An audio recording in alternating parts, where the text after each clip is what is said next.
Hey there, thanks for stopping by my channel. If you're new here, don't forget to hit the subscribe button and the little bell next to it so you'll be notified whenever I upload a new video. Today we're going to be doing some watercoloring, so let's get started. Alright, so for today's watercoloring, we're going to be using the My Favorite Things Fresh Cut Flowers stamp, and I'll put a link to the stamp and everything I use down in the description box in case you would like to pick something up. So I went ahead and I stamped my image with some Versamark ink on some Arches 140-pound cold press watercolor paper, and then I sprinkled some Ranger white fine detail embossing powder on it and heat set it with my heat tool. I also made sure to use my anti-static powder bag on the paper before I stamped the image. That way, if I had any loose powder, it would not stick to the paper where I didn't want it to. It only sticks to the stamp part, and then I don't have to worry about it. So my watercoloring today, I'm using M.Graham tube watercolor paints, and I'm just squirting a little bit out on my plate over there on the side, and then I use my my paintbrush to pick that up. My paintbrush is a Princeton round number 3, in case you want that. I think those are pretty good. And since I'm doing the embossing today, what I'm doing is I'm just grabbing a little bit of paint, and I've gotten my brush wet, and I'm wetting the little petals, and then I grab a little bit of paint on my brush, and I'm just using that little bit of paint, kind of dropping it in the little section of the flower and letting the paint bleed wherever it wants. And if it doesn't go as far as I want, I'm just taking my paintbrush and I'm kind of smearing it up there onto the side. And after I do this first coat, I'm going to come back and we'll add a little bit of shadows in there.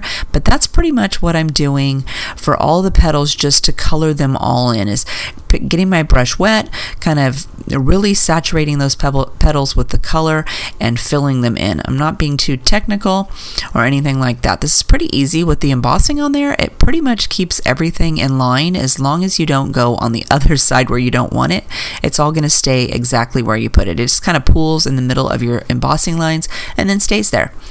So I decided that my flower down here at the bottom, I wanted it to be darker. So I'm just filling it in and made it twice as dark as that one on the top. And since I've been painting the whole thing, now I'm going back up here at the top and I'm adding some more shadows into my flowers up here that have already dried. I'm going in and adding where I want them to be the darkest, and then I'm just wiping my brush off or rinsing it off in the water, and then using my damp brush to pull the excess paint out into the petal so that it stays darker in the middle and then it gets lighter towards the outside. Same thing up here. We're just going to go ahead and add a few dark spaces to some of these petals that are in the back, and then when we come back around to those top petals, we'll drop the color in the middle, and then we'll just use our wet brush to drag that paint out to the end of the petals so that they will be lighter on the outside. I think this is a really cool technique, and it's super fast when you do the embossing. It took me about 45 minutes in all to paint this entire flower up, so it was really quick. It didn't take hardly any time at all. Well, for me, that's hardly any time. I could spend 2 or 3 hours painting an image and still maybe want to fiddle with it. I have to remind myself that that's enough and just walk away from that. So I'm going back in here and I'm still adding my second coat of watercolor to all my petals on this first flower. And I like to go in after it's dried and then add a second coat or third coat. I always let it dry in between. If I get impatient, I get out my heat tool and I just blast it with my heat tool, and then I continue on. That's why I taped it to the board so that I don't have to worry about it buckling.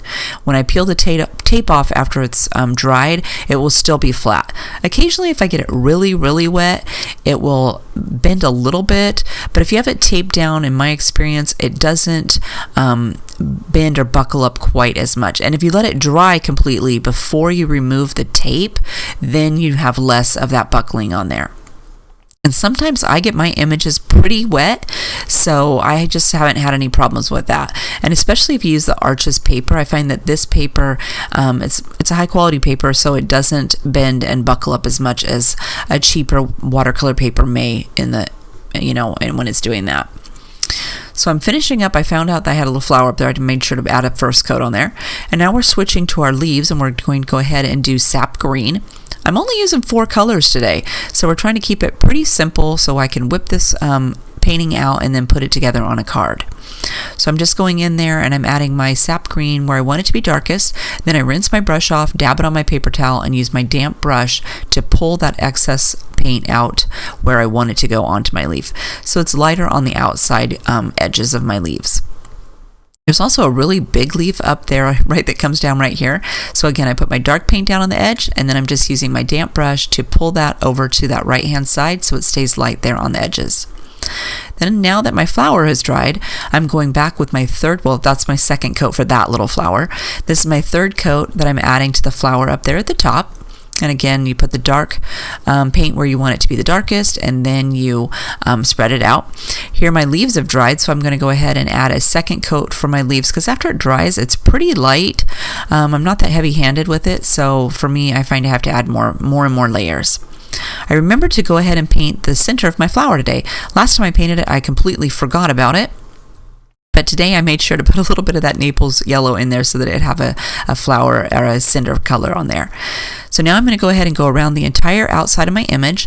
I'm just using some water that I put down on my paper and some Payne's Gray, just a tiny bit of that on my brush, and kind of spreading that around the outside so it'll have a little bit of a shadow around each one of those petals.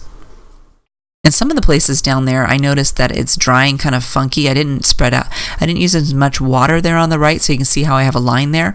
I'm sure I'll come back here in a little bit when I add more color, because it's dried pretty light down there. So I'm going to need to add a second coat clear around my flower, because I just probably should have used a little bit more of that Payne's Gray in my liquid there when I was doing it the first time. Then I wouldn't have had to do a second coat. But, you know, you live and learn. This is a learning process for me, so I'm just going around and we try it, and if we don't like it, we add something else, and if we don't like that, we try something new the next time. Here we're just going all the way around still, and with that white edge from the embossing on there, I don't have to worry about it bleeding into my flower. Isn't that perfect? So it's kind of mess-free, I guess we could call it. You can just drop it on there, get it as wet as you want it to go around your flower, and then you can basically just drop your paint in the water there, and it will feather out towards the edges. I kind of like mine to be blended off of the page so that it doesn't have a big stark line on there. But other times I tend to like it so it has a little bit of line, so you can kind of see it. And here I decided, see, it was too light. I'm coming back and I'm adding some water, and I'm dropping a little bit more concentrated color around my flower so that it'll be darker around the outside edges. I really like how it's turning out now with this second coat. And plus it kind of hides my line that I had down there at the bottom of that right-hand side. It's kind of blending it out, and I'm really liking how now, even though I didn't love it before how it had that little line on there, I'm loving now that there's that stark contrast between the background paper and how the paint stops at the very edges. It gives it that whole watercolored kind of splattery effect, I guess. So I'm really liking how it's got that really sharp edge on the edge of all the painting when it gets dried. And I'm just continuing that up, and then I'm going to go ahead and I'm going to add some splatters. So I'm just taking my Payne's Gray and a little bit of that Quinacridone Violet and splattering it around on my paint, my picture there, and then we're going to call it done. So if you love the video, hit the thumbs up button. I really appreciate it.